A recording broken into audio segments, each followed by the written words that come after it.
바울이 어떻게 예수를 믿게 되었는지 자기의 동료들이나 제자들에게 간증으로 늘 말했을 거 아닙니까? 우리도 그렇잖아요. 여러분, 우리도 이렇게 내가 어떻게 해서 예수 믿게 되고 내가 어떻게 해서 하나님의 자녀가 됐는지 이제 말하잖아요. 주변 사람들한테. 한 번 말하는 게 아니지 기회 될 때마다 말하잖아요. 응? 그러니까 아마 바울의 제자들도 그 이야기를 수없이 들었을 거예요. 바울이 어떻게 해서 그 예수 믿게 되고 어떻게 해서 사도가 됐는지 많이 들었을 거예요. 아마 많은 사람들이 또 바울에 의해서 전도받고 세워진 교회에도 많이 들었을 거 아닙니까? 바울이 그 교회 성도들 모임은 기회 있을 때마다 자기가 어떻게 해서 예수 믿게 됐는지를 간증했을 거 아닙니까? 그래서 여기 보면 자기가 전에는 비방자요, 박해자요, 폭행자였다. 이 말은 뭐냐면 자기가 예수님 믿기 전에는 이 예수 믿는 자들을 비방하고 박해하고 폭행하는 사람이었다. 우리 사도행전에 보면 스데반 집사가 그 예루살렘에서 설교하다가 돌에 맞아 죽잖아요. 그때 막 사람들이 막 이 돌을 집어던질 때 그 돌 던지는 사람 옷을 지켜준 사람이 사울이라는 청년이었다. 사울이 바울이거든. 그러니까 내가 생각할 때 그때 이 사울은요 유대교의 무슨 관리 정도 됐을 거예요. 책임자 정도 됐을 거예요. 뭐 예를 들어서 요새같이 우리 무슨 이단 대처하는 그런 부서나 그런 책임자였을 거예요. 그러니까 그 당시 유대교에서는 예수 믿는 것을 이단으로 생각했거든. 그러니까 바울이 거기에 책임자였을 거예요. 그래가지고 막 사람들이 돌 던지는데 그 옷을 지켜주고 말이에요. 아마 그 책임자였을 거다. 그러니까 자기가 예수님 믿기 전에 그런 사람이어서 뭐 폭행자를 넘어서 살인자요, 비방자요, 박해자였다. 그런 자기가 그리고 여기 오늘 15장 끝에 보면은 자기를 뭐라고 그랬습니까, 여러분? 죄인 중에 내가 개순이라. 죄인 중에 내가 개순이라.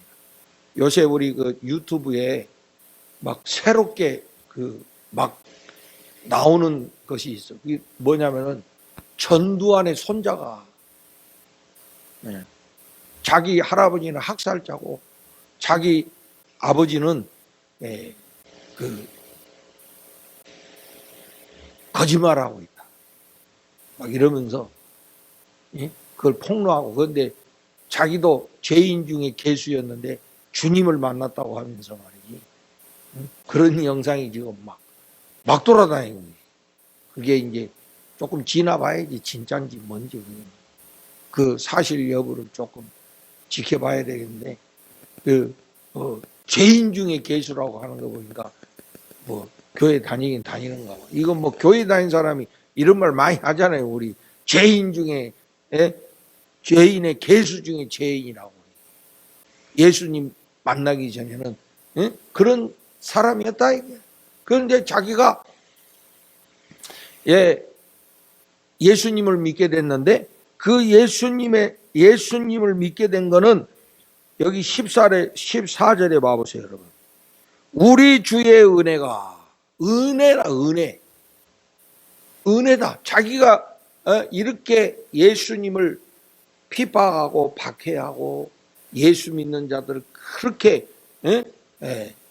폭행하고 살인까지 하는 이런 죄인 중에 개수였는데 자기가 예수 믿은 거는 이 완전히 주님의 은혜다. 자기 의지도 아니야 이거는. 자기가 언제 한번 예수 믿으려고 요만큼 마음도 가진 적이 없다. 이거 완전히 주의 은혜다. 여러분 은혜라는 건 뭡니까? 하나님의 전적인 행위를 말하는 것이거든요. 이거는 도저히 뭐 구원받을 만한 그런 모습이 하나도 없는데 하나님이 전적으로 건져주셨다 이게. 그게 은혜다 이게. 자기가 이렇게 예수 믿게 된 거는 자기의 의지도 아니고 자기의 선택도 아니야. 이거 완전히 주님의 은혜라는 거예요. 주님의 은혜라는 거예요. 응? 여러분들도 전에도 제가 이야기했잖아요. 구원은 하나님이 하시는데 하나님이 건져줘야 그게 구원 아니에요? 예를 들어서 막 내가 노력해서 그 빠진 데서 나오면 그게 구원이 아니잖아요. 그거는 내가 애써갖고 그거는 탈출이지. 응? 탈출할 수도 없고 도저히 뭐 헤어나올 수도 없는 이런 상황에서 그냥 거기서 죽을 수밖에 없어. 그런데 강력한 하나님의 손이 나를 붙들어서 건져줬다. 그게 구원이다 이 말이야. 구원은 이게 하나님의 전적인 이 은혜다. 이게 바울이 예수 믿게 된 거는 바로 은혜다 이게. 주님의 은혜다. 라고 그렇게 고백하고 있습니다. 그럼 자 여기 이제 12절로 가면 내게 직분을 맡기심이니 그랬잖아요. 바울에게 직분을 맡기셨대요. 예수님이. 자 여기서 이제 질문 하나 할게요. 은혜가 먼저요? 직분이 먼저요? 그렇죠. 은혜 받았으니까 직분 주지. 은혜도 안 받은 사람한테 직분 주면 의미가 없잖아요. 그죠? 내가 은혜로 구원 받았으니까 직분이 있는 거예요. 직분이라는 건 뭐예요? 나의 역할을 말하는 거든. 나의 역할. 응? 특히 우리가 이제 교회 안에 여러 직분이 있다. 이게. 목사의 직분, 장로의 직분, 뭐 권사의 직분, 안수 집사의 직분, 집사의 직분 이게 다 있다. 이건 뭡니까? 은혜 받은 자에게 하나님이 일하라고 주신 역할들이다 이게. 근데 하나님의 구원의 은혜도 모르는 사람한테 목사의 직분을 줄 수 있습니까? 큰일 나지. 그랬다는. 응? 그런 은혜도 모르는 사람에게 장로의 직분을 주면 어떻게 되겠습니까? 응? 그러니까 은혜가 먼저지. 은혜. 하나님의 은혜로 구원받은 게 먼저죠. 하나님의 은혜로 구원받은 자에게 직분이 주어지는 거예요. 응? 그러니까 항상 우리가 교회 안에서 직분을 감당할 때 무엇보다도 먼저 이 구원의 은혜에 대한 감사가 있어야 되는 거예요. 은혜를 알아야 감사가 생길 거 아니에요. 은혜를 잊어버린 사람에게는 감사가 있을 수가 없어요. 늘 그냥 교만하든지 원망하든지 불평하든지 그러죠. 응? 그러나 아무 공로 없으나 하나님 은혜로 구원받은 것을 알고 늘 거기에 대해서 감격해하는 사람은 감사할 수밖에 없지. 이런 사람이 직분을 잘 감당할 수 있는 거예요. 그런데 이런 은혜에 대한 감사가 없는 사람은 직분을 감당할 오히려 그 직분이 짐이 되고 부담이 되고 걸림돌이 돼. 그렇게 되면은 얼마나 참 안타까운 일입니까? 여러분은 무엇보다도 먼저 이 바울이 고백한 것처럼 하나님의 은혜로 구원받은 것에 대한 감사가 여러분의 심령에 늘 충만하시기를 주의 이름으로 축복합니다. 그게 없으면 돌아가야 돼. 그쪽으로 다시. 그냥 직분만 하려고 그러다가 오히려 그 직분 때문에 내가 망치는 경우가 된다니까. 그래서 먼저 내가 주님의 은혜로 구원. 그러면 주님의 은혜가 구체적으로 뭡니까, 여러분? 주님의 은혜가 구체적으로 뭡니까? 이 14절에 우리 주의 은혜가 그리스도 예수 안에 있는 믿음과 사랑과 함께 넘치도록 풍성하다. 주님의 은혜가 뭡니까? 그리스도 예수 안에 있는 것이다. 그것은 15절에 가면 더 구체적으로 말씀하시기를 그리스도 예수께서 죄인을 구원하시려고 세상에 임하셨도다. 예수 하나님께서 죄인들을 구원하시려고 세상에 오신 게 이게 하나님의 은혜의 구체적인 내용이에요, 여러분. 하나님이 우리에게 베푸신 은혜가 뭐냐? 독생자 예수를 우리에게 보내주신 거다. 응? 우리의 죄를 사해 주시기 위해서 예수님을 이 땅에 보내주신 게 이게 주님의 은혜야. 언제 우리가 하나님께 예수님 보내달라고 한 적도 없고, 그런데 하나님이 우리를 죄에서 구원하시기 위하여 예수님 보내주신 거예요. 구약에서는 죄를 용서받기 위해서는 속죄 제사를 드렸죠. 이 짐승을 잡아서 짐승의 피를 흘려가지고 죄 용서를 구했잖아요, 하나님 앞에. 그런데 구약의 제사는 1년마다 했죠. 1년마다 짐승을 잡아가지고 그 피로 하나님께 죄를 용서를 구했다. 그런데 예수님이 십자가에 죽으심으로 단번에 제물이 되시고 단번에 제사가 되셔서 더 이상 반복해서 할 필요가 없어. 예수님 십자가의 한 번의 사건으로 인해서 우리의 죄를 용서해 주셨다. 이게 하나님의 은혜의 구체적인 내용이다. 그래서 그것을 믿는 자들은 죄에서 해방되는 은혜를 받는다. 바울이 그걸 경험한 거예요, 여러분. 자, 여러분 봐봐요, 여러분. 여러분들이 이런 그 은혜 체험은 어디서 생겨요, 여러분? 은혜 체험이라는 게 무슨 외적으로 받는 게 아니에요, 여러분. 예를 들어서 어떤 분은 막 어디 집회에 가가지고 막 찬양하고 기도하다가 무슨 뜨거운 체험을 해서 얼마든지 그럴 수 있지. 그런 체험을 할 수 있지.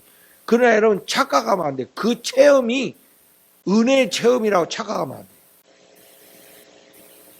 왜냐하면은 그런 어떤 외적인 체험을 했는데 며칠 지나서 도루묵이 돼. 아무 변화가 없어. 그냥 그때 그냥 뭔가 무슨 신비한 체험을 한 것 같기는 한데 근데 얼마 지나니까 도루묵이야.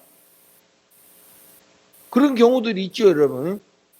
기도하다가 그런 경험할 수 있어. 저도 많이 했지. 그런데 더 중요한 은혜의 체험은 우리 속에서 나야 돼. 속에서 일어나. 속에서 일어나야 그게 진짜지. 겉으로만 무슨 외적인 그런 경험은요. 이거는 도루묵이야. 며칠 지나면 또 돌아가. 그래서 그런 거를 또 받고 싶고 또 받고 맨날 받기만 하면 뭐해. 속에서 안 되는데. 은혜의 체험은요. 속에서 일어나야 돼요. 속에서. 그래야 진정한 변화가 오는 거예요. 그렇죠? 정말 내 심령, 우리가 이제 우리 속을 심령이라고 그래요. 우리의 심령에 변화가 일어나야 진짜 그 은혜의 체험이 일어나는 거라니까. 외적인 거는요, 오래 못 가요. 조금 지나면 또 시들해져 버려요. 어느 정도 또 길게 갈 사람의 차이에 따라서 다를 수 있겠지. 그러나 그거는 지속적이지 않아요.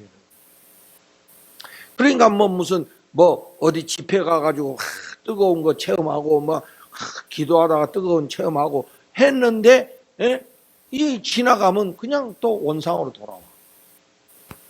안 변해. 그러니까 사람들이 자꾸 속는 거예요. 진정한 변화는 속에서 일어나요. 속에서 하나님이 나를 구원하셨다는 이 사실이 내 속에서부터 우러올라와야 돼. 그래서 그게 막 내 안에서 확신이 될 때 우리의 행동이 바뀌고 우리의 삶이 바뀌는 거예요. 그런 은혜의 체험이 꼭 있어야 됩니다. 자, 그래서 이제 오늘 이제 조금 올라갔다 내려갔다 하는데 예? 제가 이제 이유가 있어요. 여기 12절 봐봐요. 여러분. 나를 능하게 하신 그리스도 예수 우리 주께, 그런 말씀이죠. 나를 능하게 하신 그리스도 예수. 여기 나를 능하게 하셨다. 이게 능하게 하셨다는 말이 뭐냐?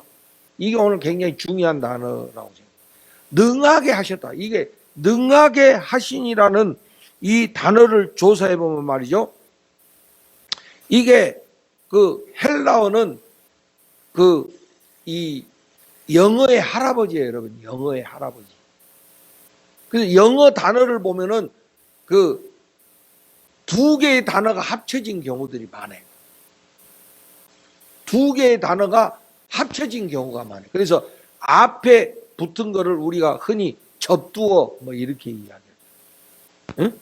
그리고 그 다음에 그 단어, 이렇게 두 개의 단어를 붙여갖고 뜻을 표현하는 그 단어들이 꽤 많아 보면, 영어에도 보면.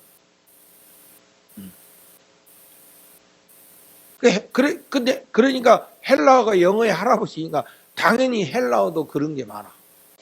여기 능하게 했다는 이 헬라어를 보면은 여기에 이것도 두 개의 단어가 합쳐서 앞에 n이라는 게 있어요. n이라는 말이. n이라는 말은 영어로 in이라는 뜻이에요. 안에 이런 말이죠. 속에 안에 이런 뜻이야. 응? 그리고 그 뒤에 보면은 여러분 우리가 이 다이너마이트 있죠. 다이너마이트 막 이게 그 폭파시키는 다이너마이트 있잖아요. 응? 다이너마이트의 헬라어가 뭐냐면 듀나미스라는 거예요. 듀나미스. 다이너마이트 거기서 왔어. 그러니까 듀나미스, 뭐가 힘, 파워, 능력이라는 뜻이거든. 그러니까 여기 능하게 하셨다는 거는 인이라는 말하고 듀나미스라는 말이 두 개 합쳐졌어. 그러니까 속에 있는 힘을 말하는 거예요. 속의 힘. 그러니까 우리 속에서 일어나는 힘을 말하는 거예요. 그러니까 예수님이 나를 능하게 하셨다는 말은 뭐냐면 예수님께서 나의 속에 힘을 주셨다는 뜻이야. 응? 예수님이 우리 속에 다이너마이트와 같은 그런 힘을 주신 거야. 근데 아까 그랬잖아요. 속에서 일어나는 변화. 그 말이거든. 우리 안에서 일어나는 변화가 그렇게 힘이 있고 능력이 있는 거예요. 그래서 내 속 사람이 바뀌면 우리의 겉 사람도 바뀌게 돼 있어. 근데 속 사람이 안 변했는데 겉만 자꾸 바뀌면 그거 속는 거예요. 그래서 맨날 은혜는 받았다는데 그게 그래. 맨날 똑같아. 왜 그러냐? 속이 안 변해서. 속이 안 변하고 자꾸 겉모양만 바뀌니까 그래. 우리 농담 삼아 무늬만 그래. 무늬만. 속은 아닌데 무늬만 그렇대. 응? 그 겉으로는 막 은혜가 충만한 것 같아. 근데 자기 자신도 속에는 자신감이 없어. 그러니까 누가 와가지고 당신 구원 받았어? 하고 대놓고 물어보면 당황해가지고 답을 못해. 왜냐하면 속에 확신이 없으니까. 겉으로는 분명히 구원받은 사람처럼 보이고 교회 열심히 다닌 사람처럼 보이는데 도전하면은 자신감이 없어. 왜? 속에 없으니까. 속이 없어. 속빈 강경이니까. 대답을 못해. 당황해가지고. 바울은 예수 믿고 변화된 게 맞죠? 그죠? 근데 그 겉만 변화된 게 아니야. 바울의 속이 변했다는 거예요. 그 자기 속을 변하게 하신 분이 예수 그리스도시다. 그게 바로 나를 능하게 하신 그리스도 예수 우리 주께, 이 뜻이에요. 여러분, 예수님을 진정으로 믿어가지고 그 예수님이 주시는 힘으로 여러분의 속 사람이 새로워지시기를 주의 이름으로 축복합니다. 그게 진짜 은혜라니까. 그게 진짜 은혜라고요. 응? 나도 여러분 그런 은혜 없이 신학교 다녔고 목사하고 그랬어. 얼마든지 그렇게 할 수 있어. 어느 정도는 할 수 있다니까? 아마 여러분들도 그럴 거예요. 여러분 중에 그렇게 그 속 사람의 체험을 하신 분도 있을 테고, 아직도 안 한 사람도 있을 수 있어. 겉으로는 그런데 속은 아직 아닌 사람이 있어. 그렇다고 해서 내가 가짜냐? 그런 건 아니에요. 왜냐하면 내가 입술로 예수를 고백하고 있기 때문에 그게 가짜라고는 말할 수는 없어. 그러나 온전한 것은 아니다 이 말이에요. 우리가 온전해지려면은 속에서부터 은혜가 일어나야 돼. 그 속에서 이 변화가 일어나면 겉으로 변화되는 건 시간 문제예요. 속이 변했는데 시간 가면 다 겉도 다 변화되게 돼 있지. 그럴 때 여러분 정말 믿음의 사람이 되는 거예요. 그래서 바울은 지금 그 경험한 거예요. 나를 능하게 하신 그리스도 예수 우리 주께 내가 감사합니다. 그게 바울은 겉만 바뀐 게 아니에요. 속이 바뀌었어. 응? 속이 바뀌었다고. 그래서 그 주님께서 나를 충성되이 여겨. 주님께서 나를 충성되이 여겨. 주님이 그 바울을 신실하게 여기셔가지고 직분을 맡겨주셨다. 그러니까 여기서 이제 봐요. 은혜를 체험한 사람이 감사하게 되죠. 그죠? 은혜를 알면 감사가 되지 않습니까? 자동. 감사할 수밖에 없지, 은혜를 체험한 사람이. 그러니까 우리가 그런 감사한 사람이 되면 주님께서 우리를 충성되이 여기셔가지고 우리에게 직분을 맡겨주십니다. 이게 올바른 순서예요. 그런데 우리 현실은 이 순서가 뒤바뀌는 경우도 있어.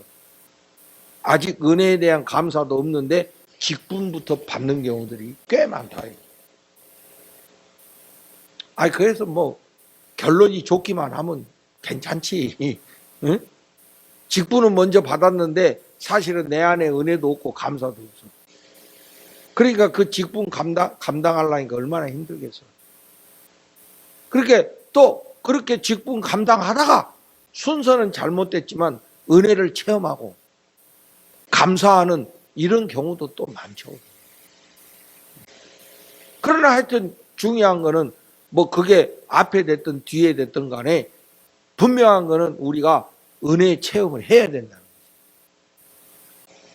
주님이 주시는, 우리 주님이 내 속에 능력을 주셔서 내 이 속이 변화되는 이런 은혜를 우리가 체험해야 된다.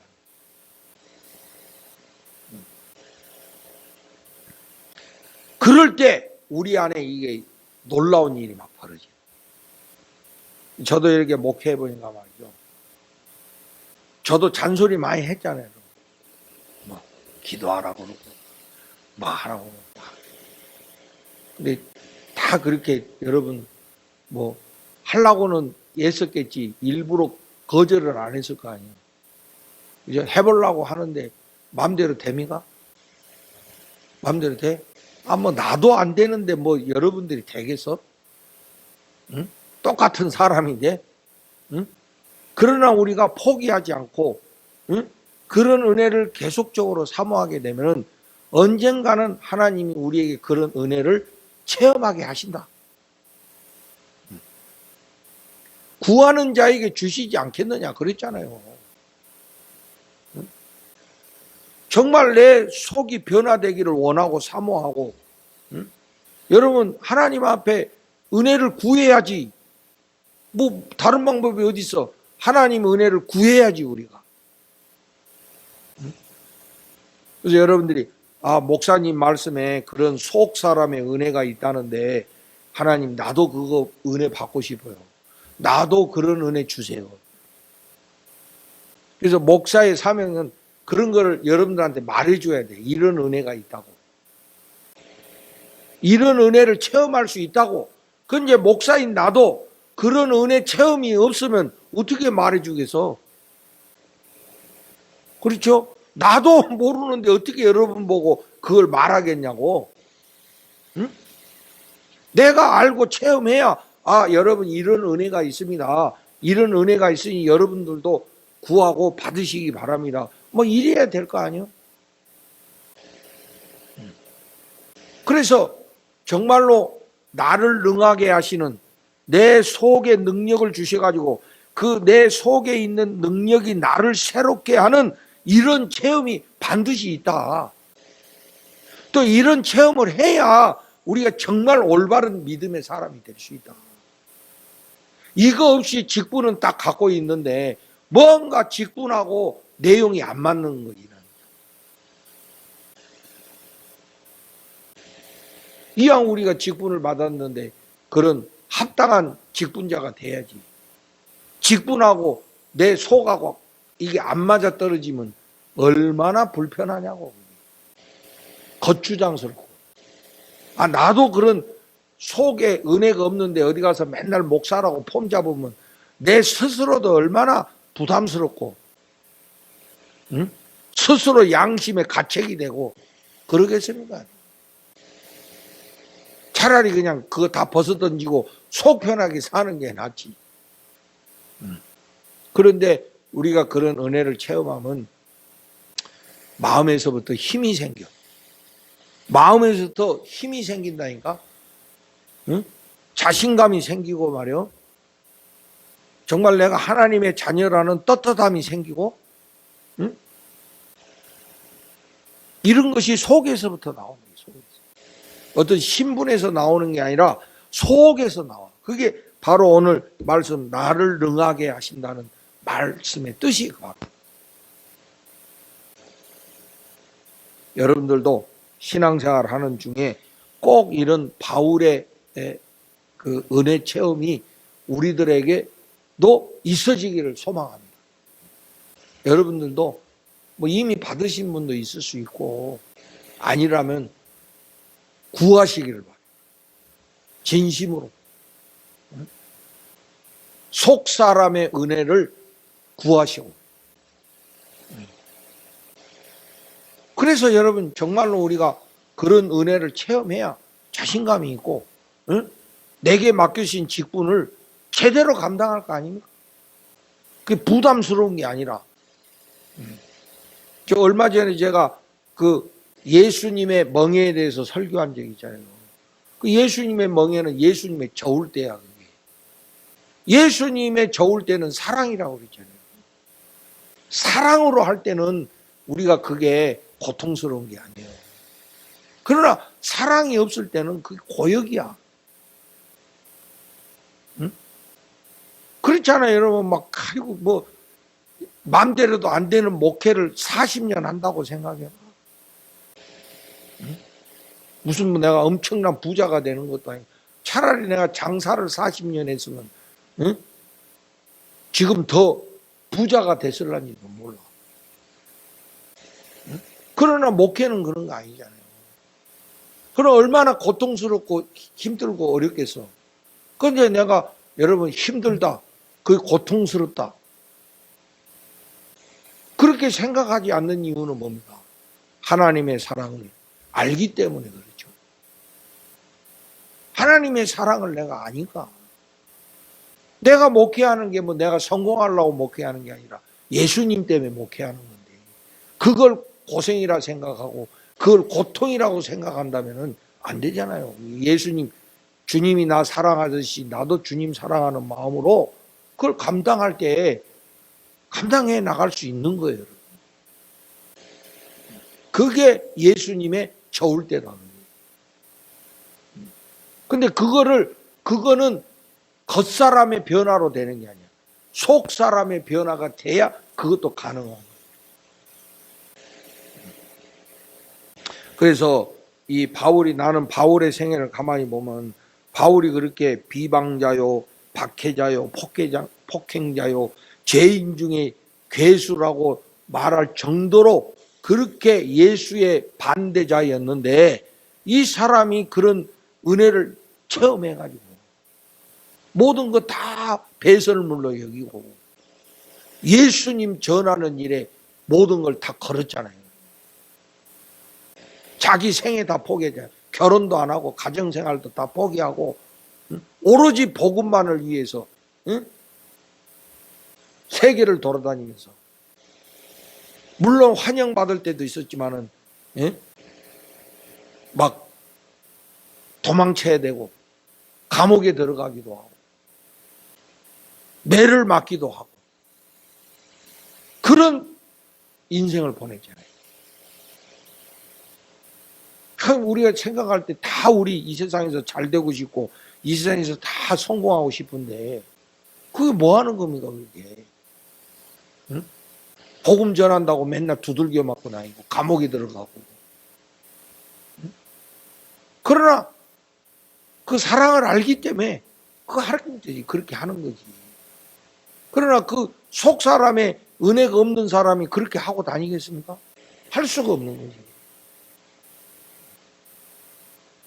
뭐 우리가 바울처럼 그렇게 뭐 살 수는 없지만은 솔직히 우리 어떻게 바울같이 삽니까? 독신으로서 모든 거 다 버리고 오로지 복음만을 위해서 그렇게 산다는 게 그게 말처럼 쉽습니까?